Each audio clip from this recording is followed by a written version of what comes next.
6 myths about stopping power.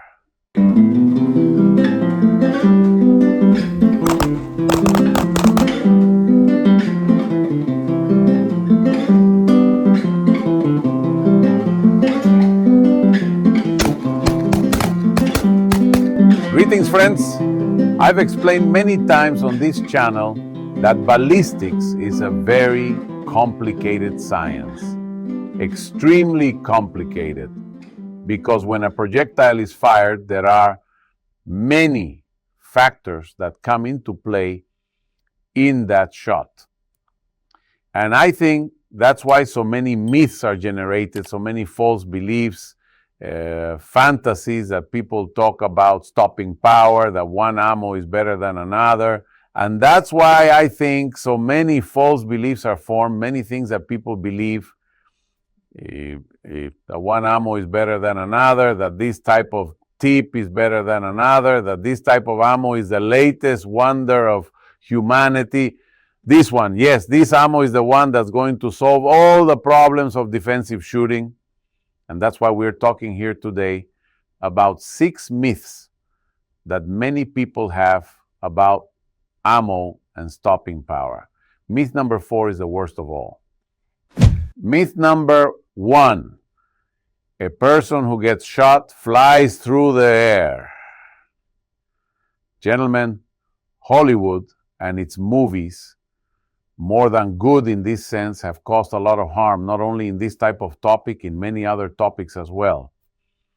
One thing is entertainment, and to make it look fantastic and sensational, well, whoever gets shot flew through the air. There is a physical principle that says that to every action corresponds a reaction of the same intensity, but in the opposite direction. What I mean by this is that if we shoot a person and that person flew through the air, it's because whoever shoots at the moment of shooting is also going to fly backward through the air. It's the same reaction. The two forces come into play, one going that way and another coming in the opposite direction.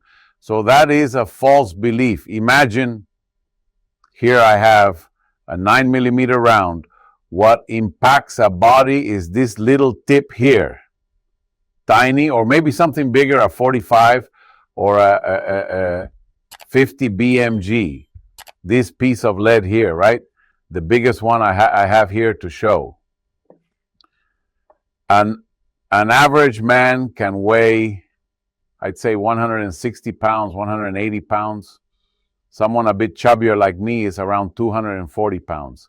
It's not true that a bullet impact from a little piece of lead that weighs grams, I don't think it even reaches an ounce, is going to make such a weight fly through the air. A heavy caliber knocks down an opponent even by hitting them only in a hand. Nothing could be more incorrect than that.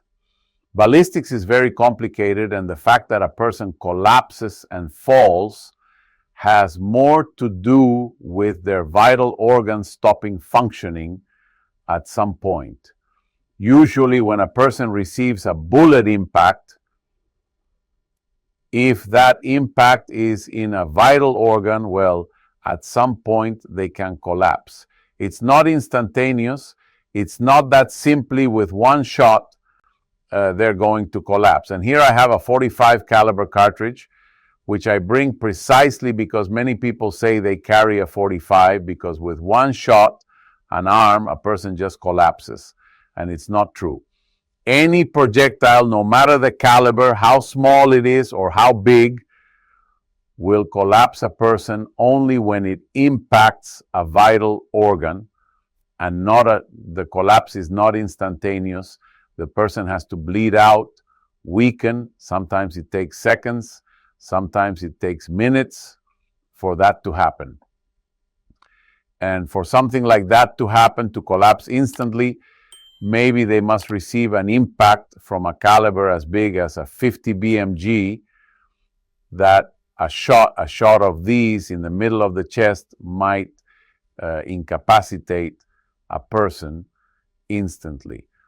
Otherwise, even with a shot like the 50 BMG in a hand, in an arm, a leg, it won't necessarily incapacitate a person. It all depends on where it impacts and if their vital organs have been affected. The more a bullet expands upon impacting a body, the better.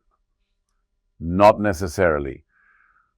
Ammo manufacturers are always looking for that secret formula that will be the projectile that will solve all the enigmas of self-defense. Any hollow point bullet will expand upon impact, but manufacturers make sure it doesn't expand so much that it will penetrate little then in a body. There have been projectiles that impact so much that they don't penetrate as much. So it's not worth it, or rather it's not a very good shot in defense situations, because if they stay here in the skin or a little below the skin, they're not really doing the job that much. It's important in terms of defense that a projectile penetrates and that it leaves, well, that channel that it leaves in its path, and also the internal expansion of that channel, which is what really makes the impact of a projectile more effective. So that thing about because it expanded more excessively, it's not necessarily better.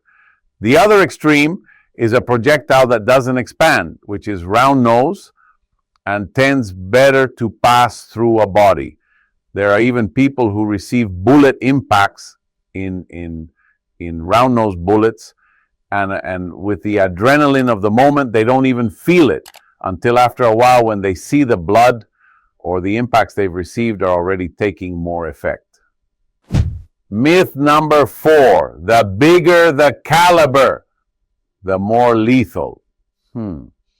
Well, of course, if you carry a 50 BMG caliber, a shot with this type of caliber in the middle of the chest, I think would have a very high chance of being lethal at the moment of shooting. Many times when we talk about defense, well, we're not talking about this type of military caliber projectiles. Rather, what are handguns, pistols, and revolvers. That thing about the bigger, the more lethal is an old wives' tale. What makes a shot lethal is when it impacts a vital organ. If, for example, a shot happens to impact the brain, well, that's where the system is, the center of the nervous system, and then it will paralyze the entire body instantly. Shots also that affect the bone marrow, which is also the central system, the nervous system of the body, well, of course, it will incapacitate anyone instantly. Most of the time, the impact reaches other parts of the body and the person simply weakens. It has even been known of people who have received a shot in the heart and still keep fighting for a minute and a half before collapsing. Myth number 5, fragmenting bullets are better for defense and are more effective. That's another old wives' tale. Of course, while the greater the ability of a projectile to maintain its weight, the impact is going to be better. Fragmenting projectiles, that is, those that up on impact fragment, like a very well-known RIP, which are the initials in English for rest in peace, descansa en paz. Those projectiles upon impact, well, of course, practically disintegrate, so they lose a lot of weight. The impact is not as serious. It's a minor impact, but they are projectiles that disperse, pieces that disperse, and can cause greater bleeding, and that weakens an attacker. Now then, if there is no stronger impact or a vital organ is not impacted, the attacker can continue in the fight for a good while. They can even end up killing you, and many cases have been seen that have happened with that type of ammo. And myth number 6, to be more lethal, it's better to aim for the head. Of course, a shot to the head is very likely to immediately neutralize the attacker. But let's be realistic. First, it's not the same to go to the shooting range where you have a target there that doesn't move, and you're shooting at a paper that doesn't move. When there is a fight for life, there are two people who are fighting for their lives and are shooting your target, your bullseye, the objective. They are constantly moving. And so that's why it's recommended that shots be directed to the chest and abdomen area, because it's the largest area, biggest, where you have less chance of missing. You would have to be a super expert shooter so that in a fight where the targets are moving, even if it's close, that head is moving, and by the time you pull the trigger, it already moved to another side. It becomes harder for you to hit. So it's not necessarily better in a fight to aim at the head. Also, watch out if the attacker is somewhat far away. If you had the opportunity to aim at the head, it's possible that your situation is not one of legitimate self-defense because you had time to aim. Many lawyers or prosecutors would love to hear that, to use it against you. And by the way, as an additional bonus, I also talked to you about some people who tell me, no, I'd better shoot an attacker in the leg. It's the same situation. If you had the time to expressly shoot a leg, perhaps you were not in imminent danger. Usually people who shoot in self-defense are in a moment of desperation where there is nothing else to do. There is nothing else. And in that moment of desperation, they draw a firearm and aim at the largest area, at the largest area where there may be less chance of missing the shot. Friends, and that's all for now. Again, thank you for joining me, for being part of this channel. I hope the topic has been useful to you. Leave me your comment down here. Let me know if you have had any experience with this that we are talking about here, about stopping power. If you have something to add, that way we all learn. I am Jaime, President and founder of the AlphaCalibre Agency of Investigation, Security, Firearms Training, and Online Gunsmithing. See you next Saturday. Thank you very much.